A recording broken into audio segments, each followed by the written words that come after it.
Sosoi, become the motor. Hey folks, and welcome to another Sosoi tutorial demonstration video. You're watching two switch kick sports. One incorporates transmission through the lower body only, the scooter, and the other incorporates a full body transmission of power, exactly like cross-country skiing. So the cross-country skiing action of Nordic skiing has been brought to the board, spike hard, spike often, SpikeBoarding, and of course the origin of all power in endurance athletics is uphills.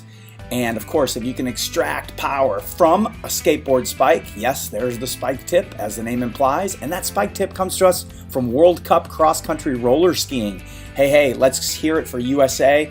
Keegan Randall and Jesse Diggins, they use that same spike tip at the end of their ski poles 70% of the year, and that's how they won those gold medals in cross-country skiing this year. All essence of power, all power of essence. Am I making any sense to you? Hey, go up hills, run up hills, cycle up hills, ski up hills, SpikeBoard up hills, and switch kick scooter up hills if you want to develop strength and power in your human propulsion.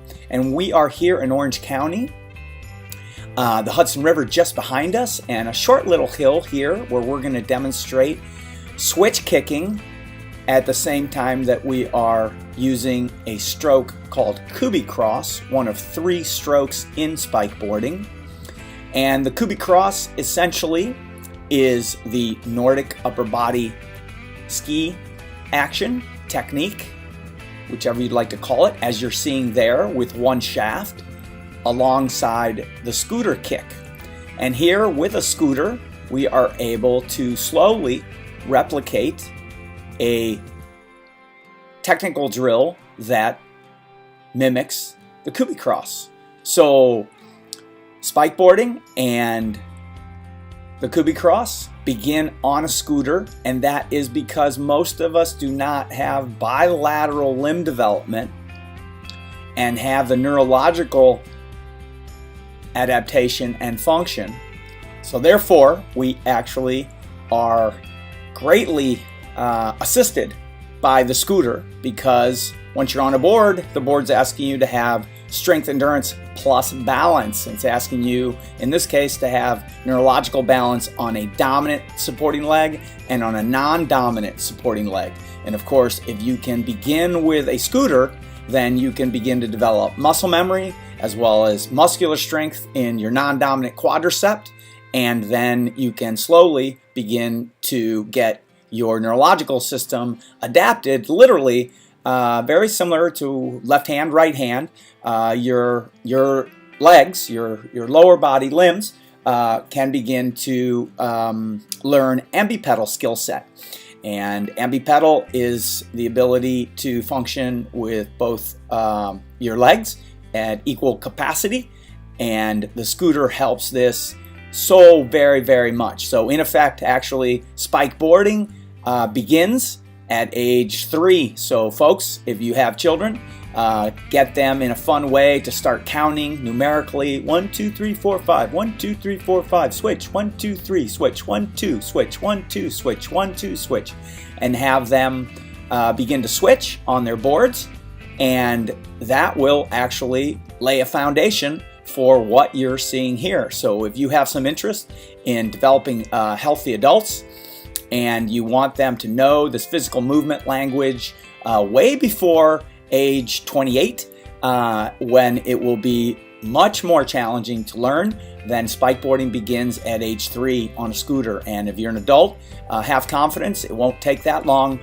Within 12 months, you'll have a very good switch kick. And of course, if you're practicing the other stroke in SpikeBoarding, which is stand-up spike, you'll have by then developed quite a bit of core and lat arm musculature, and that will help you quite a bit as well. So what you're going to see here is you're going to see the SpikeBoarding athlete finalize this climb really soon here, and that'll give you an idea of how much more efficient the Kubi Cross stroke is than just a switch kick stroke.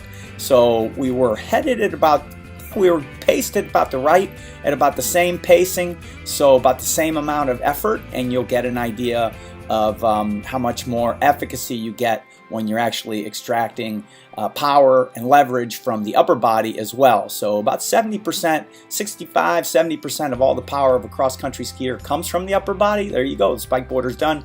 And the switch kicking athlete is still out there having at it. And folks, if you can't do the one arm action initially, which you probably won't because you'll need to actually begin to get some control of the scooter, don't worry about it. Just keep your hands on the bars and try not to lean on the bars at all. What you want to do is put all the weight on your quadricep and imagine that you're on a board. So when people ride scooters, sometimes they put a lot of pressure on the hands down upon the bars, and that's not good because you're not mimicking what eventually you want to do, which is be carrying all your weight on your quadriceps and your legs. So just gently put your fingers around the bars and you will see how quickly neurologically you're stabilized. That's evident, of course, with master athlete, or what am I talking about? Master athlete. Masters, people, humans, when they need a cane. So someone who needs a cane, just a little bit, they'll tap just a little bit and suddenly their neurological system will be assisted quite a bit and they'll be able to walk, right? So without that extra little stability, you can't do it. So folks, I hope you've enjoyed this video and it's made a little sense to you that spikeboarding begins at age 3 and goes on forever. So spike hard, spike often, spikeboarding. We'll see you at the next one. Here goes the switch kick athlete right out. Isn't that lovely? Those hills are beautiful in Orange County. So long, folks. See you at the next one.